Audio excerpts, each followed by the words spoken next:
Bonjour et bienvenue à toutes et à tous dans cette pépite de créativité avec Charlotte Faber. En prévision du Festival de la créativité que nous vous offrons du 15 au 23 octobre 2022, vous découvrirez dans chacune de ces vidéos l'un des intervenants du festival pour explorer son univers créatif. Aujourd'hui, nous sommes avec Charlotte Faber, artiste plasticienne du mouvement et facilitatrice en créativité. Elle est aussi praticienne Life Art Process. Bonjour Charlotte, bienvenue et merci beaucoup de participer au Festival de la créativité. Alors, je vais te poser quelques questions sur la créativité. C'est parti. Alors, qu'est-ce que c'est pour toi, une grande question, qu'est-ce que c'est pour toi la créativité ou être créatif? Je vais dire par où commencer, parce que pour moi, la créativité, je crois que c'est dans chaque sphère de ma vie. D'un point de vue classique, j'allais dire la créativité, pour moi, c'est le mouvement, c'est le dessin, c'est la peinture, c'est tout ce qui est en lien avec les ateliers, la production plastique. Mais après, on l'utilise tous les jours en marchant, en cuisinant, en s'adaptant à des situations. Enfin, au final, pour moi, elle est présente partout. Même si effectivement, je suis profondément un être créatif, mais dans sa globalité. Ouais.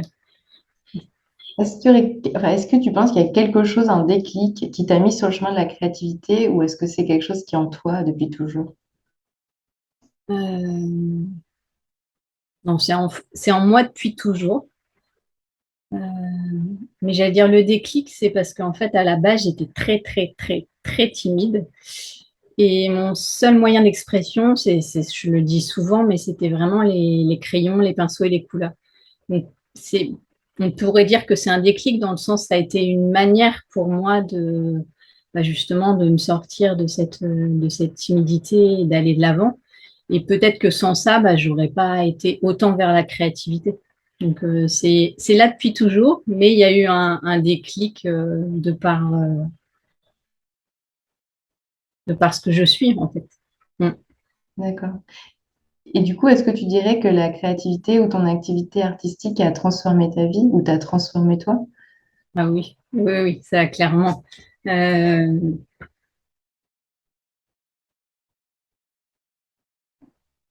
alors, faut savoir que les blancs, l'intuition, laisser arriver les idées, voilà, c'est très courant chez moi, donc j'ai aucun souci euh, avec justement cet espace-là. Euh, tu peux recadrer la question parce que justement, je crois que je suis partie un peu trop. Sinon, on peut partir sur l'autre question. On reviendra à celle-ci après. Quelle est la Ouais. place justement de l'intuition dans ton art et comment te vient l'inspiration? Ah, ah oui, effectivement. Alors, la place de l'intuition, elle est très, très, très, très, très grande. Et j'avoue, quand je l'utilise pas, je me sens frustrée parce que je deviens plus automatique et c'est une créativité, mais qui est plus contenue, donc qui, moi, m'intéresse moins. Euh, J'aime créer avec ce qui est vivant, que ce soit dans ma peinture, dans le côté gestuel, le mouvement, la pratique ou en atelier aussi. Euh, il y a des process, des strates à suivre et, dans lesquels j'aime bien plonger, mais c'est vraiment ce ressenti de l'instant qui est vital, ouais, pour moi. Mm. Et, et du coup, est-ce que tu dirais que la créativité ou ta pratique artistique te permettent ou t'ont permis de sortir des sentiers battus? Est-ce que c'est une notion qui a du sens pour toi? Oui, une fois de plus, parce que alors sortir des sentiers battus, sortir des cadres, affirmer qui l'on est, mais ça peut être de plein de manières différentes. Mais oui, c'est évident que c'est le plus bel outil pour ça, pour moi, de pouvoir imaginer sans fin. Enfin voilà, le cadre est important pour moi sur le côté contenant, cocon. On va dire en atelier, ça peut être aussi le timing, le côté rassurant et tout ça. Ça, c'est évident que c'est un cadre qui est important, mais pas le cadre rigide de on ne peut pas penser à tel ou tel endroit. Parce que là, justement, j'aime bien sortir des sentiers et aller creuser. Moi, la première, à des endroits où j'ai jamais été creusée. Mm. D'accord. Alors, la question de tout à l'heure, en fait, c'est comment l'art et la créativité t'ont permis de transformer ta vie ou de te transformer. Ah oui, c'est assez marrant que j'ai pas répondu sur l'instant, parce que peut-être ça m'a amené vers quelque chose de très grand, mais je me suis, comme je le disais tout à l'heure, je me suis transformée petit à petit, on va dire de très grande timide à oser de plus en plus, à aller vers les autres, à pas juste me servir de mon art et de le poser sur une toile et de m'en aller, mais au fur et à mesure, je me suis impliquée de plus en plus, même corporellement parlant. Et, euh, et en fait, de sentir ce chemin de transformation intérieure, bah, ça m'a donné envie d'aller creuser encore plus. Et c'est là où j'ai notamment, il y a quelques années, rencontré le Life Art Process, qui est une pratique, enfin, qui est, j'allais dire ma pratique, mais après j'ai plein d'autres outils, mais on va dire qui est la pratique qui a rassemblé tout et qui a mis du sens dans tout ce que j'avais traversé depuis 20 ans, en fait, puisque ça fait le pont entre l'art et la vie. Et c'est notamment au travers du mouvement, de l'écriture et du dessin, et moi j'y apporte forcément la peinture aussi, de comment on peut transformer les épreuves de vie et les échos et les résonances qu'on a en soi et par rapport au groupe aussi. Et oui, la transformation, bah, c'est évident que l'art a un merveilleux pouvoir de transformation. Oui. Ouais, chouette. Et si tu avais un message alors que tu aimerais transmettre par ta pratique, par tes ateliers, qu'est-ce que ce serait? Alors, je sais que c'est quelque chose qu'on... Enfin, moi, à la base, je suis artiste peintre. Donc, quand je parle de créativité, les gens me disent, bah oui, mais c'est facile pour toi puisque tu es peintre, tu sais dessiner, tu as fait des études. Enfin, mais j'y mets bien au-delà de ça. Pour moi, on est tous des êtres créatifs.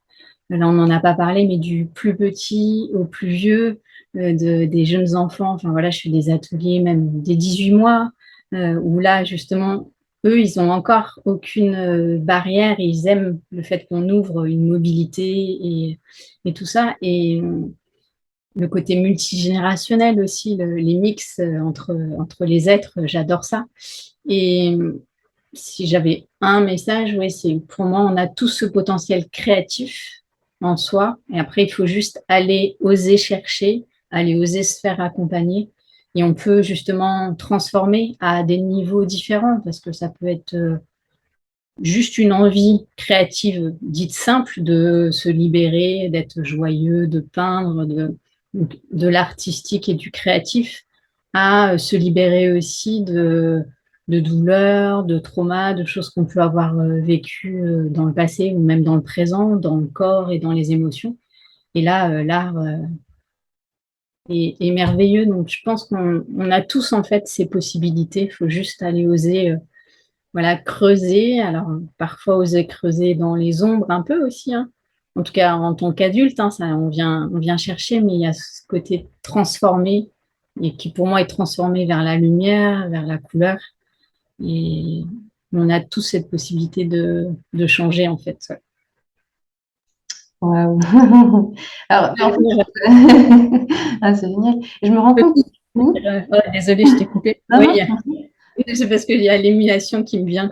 Mais oui, on a tous cette capacité de devenir la meilleure version de soi-même, en fait. Mm. Et, et oui, il y a l'impression de tellement de possibles à travers l'art, la peinture et ça que oui, j'aimerais dire, allez-y, trouver un médium qui vous parle, essayez des choses, ne vous bloquez pas sur un support qui ne vous convient pas, essayez autrement. Enfin, voilà, de persévérer et ouais, d'oser croire en soi au final. Ouais, Mm. ouais. Puis d'accueillir ce qui vient aussi, de peut-être pas mettre trop les attentes d'un résultat fini, montrable, idéal, enfin, mais de se dire, voilà, moi, qu'est-ce que je peux transformer, comment je peux prendre plaisir, et après, le résultat, il viendra, et ça, c'est le bonus d'après.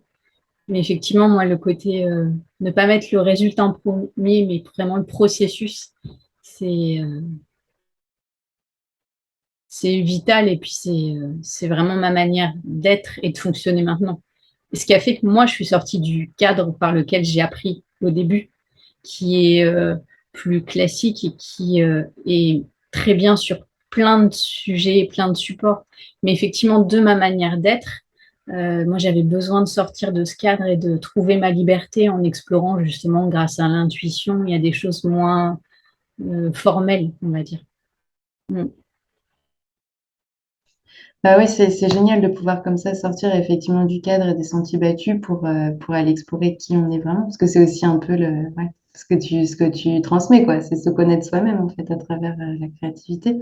Et du coup, je me rends compte qu'en fait, on parle de se connaître, mais nous, on ne te connaît pas trop, en fait. Je vais peut-être te laisser présenter un peu justement ton activité, ce que tu proposes sur divers domaines, et puis peut-être, donc tu nous as présenté aussi le Life Art Process, mais peut-être qu'on pourra revenir un peu dessus pour plus Mm. de détails.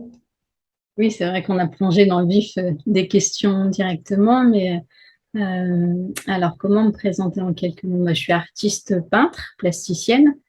Maintenant, j'aime rajouter le mot mouvement parce qu'effectivement, juste plasticienne, ça ne me correspond plus. Enfin, en tout cas, parce que j'ai tellement intégré le corps dans ma pratique que même dans la peinture, voilà, je peins, j'adore peindre du très, très grand format. Donc, il y a vraiment cette notion de mouvement qui est là, que ce soit le mouvement intérieur et extérieur. Donc, ouais, artiste peintre et je suis praticienne en Life Art Process, qui est une pratique merveilleuse qui a été initiée par Anna et Daria Alprin aux États-Unis, enfin, à côté de San Francisco, qui est une pratique, bah, comme je le nommais un petit peu tout à l'heure, qui est autour du corps, du mouvement, et comment on peut, grâce au mouvement, à l'écriture et au dessin, chanter le mental au final, pour aller chercher d'autres chemins et trouver, voilà, switcher un peu les blocages de nos vies. Donc, il y a plein de manières de l'enseigner différemment, mais c'est, on va dire, le socle principal, c'est le mouvement et la danse. Et après viennent s'implanter d'autres choses. Mais cette pratique-là a été ouais, un grand cap transformateur pour moi aussi dans ma vie quand je l'ai rencontré, on va dire, sur le tard, puisque c'était au final entre 2016 et 2017 pour finalement voilà, être praticienne et plonger pendant 3 ans de manière assez intense dans cette pratique pour être enfin facilitatrice. Mais ouais, c'est ce qui, on va dire, peut me résumer en quelques mots. Mais après, on peut rajouter l'intelligence collective, où je me suis formée aussi. Et j'adore cette notion de groupe et de transformer au travers du groupe. Après, j'ai fait aussi la peinture expression libre, on s'est connus sur cette thématique-là, que j'ai fait à l'atelier de Charenton, mais qui est la pratique d'Arnaud Stern à la base. Donc, c'était vraiment pour moi, bah, pareil, comment libérer, et c'était le début de comment libérer le geste et la créativité avec un cadre spécifique. Mais j'aime cette idée de ne pas avoir justement, pas avoir de thème et d'aller creuser autrement, de comment on peut trouver cette richesse à l'intérieur.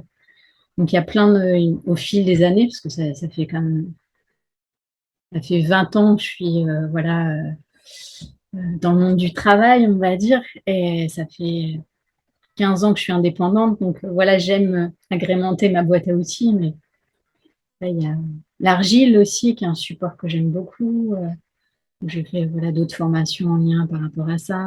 Et, enfin, je suis créative, donc voilà, le côté étiquette n'est pas facile à recevoir pour moi, mais voilà, facilitatrice en créativité, comme ça j'y mets mes jolies boîtes, boîtes de couleurs, hein, pas des boîtes qui restreignent, c'est plus, Ouais, ça ouvre le possible de plein de choses en fait. ouais. Ah, c'est magnifique.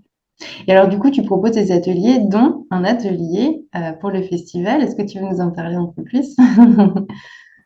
Donc bah, pour le festival, j'aimerais proposer donc un atelier de Life Art Process, donc qui sera vraiment autour du mouvement, du corps, du dessin et de l'écriture créative. Donc, vous aurez juste besoin d'avoir soit quelques pastels, soit quelques feutres et une feuille à 3, à 4, enfin, ce que vous avez à la maison. L'idée de ne pas aller chercher compliqué, mais de se rendre compte qu'on peut avoir des choses sous la main facilement. Et puis, je vous inviterai voilà, en mouvement à des temps introspectifs. Et puis, il y aura des retours de groupe. Enfin, voilà, il y aura une émulation, j'espère, qui se passera en ligne pour ouais, libérer votre créativité à ce moment-là.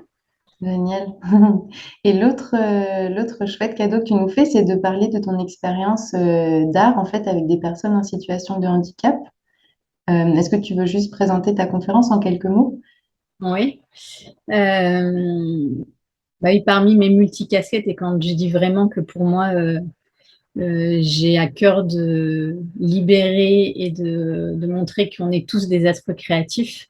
Bah voilà, la conférence de ce que je vais présenter, c'est enfin, le partage d'expérience, c'est une résidence que j'ai fait Culture Santé, qui a été assez longue à monter parce que j'ai réussi à la faire en sortie de confinement, mais il y avait encore des protocoles assez stricts, et dans un centre de réadaptation. Et moi, je les ai contactés parce que je voulais vraiment. J'ai été 3 semaines en résidence. Et c'est ce que je voulais faire traverser en fait aux personnes qui étaient là-bas, c'était le fait de pouvoir dessiner, peu importe l'immobilité de corps et le handicap qu'on peut avoir. Donc, en l'occurrence, là, c'est des personnes qui étaient après des AVC, en reconstruction de hanches, d'épaule, donc il y avait des vrais soucis, soit moteurs, soit physiques, certaines personnes en chaise roulante. Et c'était déjà de leur offrir un moment de douceur aussi dans un moment de reconstruction qui est pas simple, et de montrer que voilà, ils avaient cette possibilité que à travers l'art, il n'y a plus de limites, qu'on peut créer peu importe comment. Et donc, moi, j'ai adapté beaucoup de choses pour pouvoir leur faire vivre voilà, l'expérience. Donc, j'ai eu de très, très beaux retours. Donc, ça m'anime des sujets comme ça. Ouais. Bah, écoute, un grand merci Charlotte pour tout ça. Donc, j'invite nos auditeurs à découvrir ton partage d'expérience et ton atelier live pendant le festival. On se retrouve du coup bientôt. Merci Charlotte. Merci, Amy.